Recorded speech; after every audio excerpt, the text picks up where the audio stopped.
Probable cause. Hey, we've all heard the term and we've all seen the movies. The police want to get a search warrant. They want to see what's going on inside a structure and they need to have probable cause in order to get the search warrant. Well, ever since the Constitution was amended, which essentially was as soon as it was written, we've had the Fourth Amendment that says you can't have a search or seizure except for probable cause. Well, that in fact is the law in the United States, but there are some exceptions, and that brings us to this week's case. It involves a felon who was, as it turns out, growing marijuana plants in a home. The detective who was concerned about what was going on wanted to do a thermal scan of the house. He said there's reasonable basis to do this because, one, the guy that I think is growing marijuana has been convicted in the past of trafficking in marijuana, and two, it's because the house is using an abnormal amount of electricity.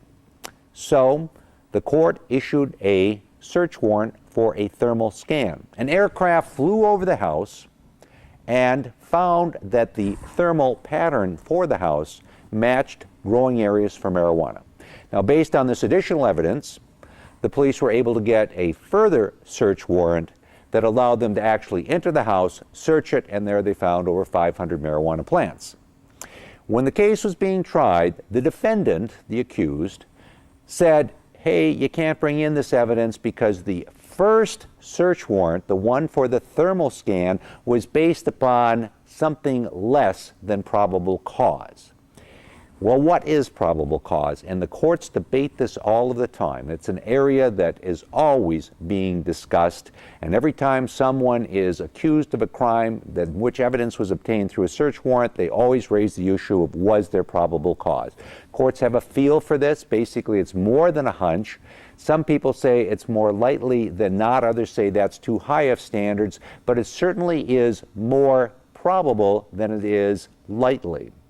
In this instance, though, the court looked at it and they said, well, thermal scan, that's a little bit of a different ballgame. And they came away saying there was a reasonable suspicion that something was going on here of a criminal nature. That was based upon, as I say, the fact that the fellow who was living there had previously been convicted of trafficking marijuana and the abnormal use of electricity in the house. So, based upon that and the fact that the actual form of the search, a thermal scan being done by an aircraft flying over, was going to be very unintrusive. It wasn't like the police were going to come into the house, rummage around, and look for all kinds of stuff. No. Aircraft was going to fly over. The inhabitant of the house probably didn't even know the thermal scan was taking place.